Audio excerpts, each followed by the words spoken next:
வாழ்க்கைன்றது எலிக்கும் பூனைக்கும் நடக்கிற ஒரு போர். இதில் முக்கால்வாசி நேரம் ஜெயிக்கிறது எலி தான். ஏன்னா பூனை ஓடுறது தீனிக்காக, எலி ஓடுறது உசுருக்காக. எதுக்காக ஓடுறோன்றது தான் முக்கியம்.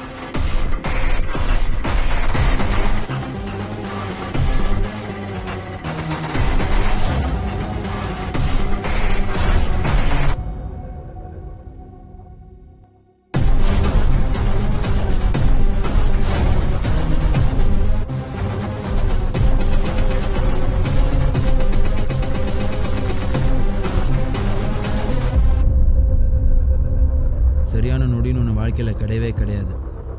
சான்ஸ் கிடைச்சா ரிஸ்க் எடுக்கணும், அதுதான் வாழ்க்கை.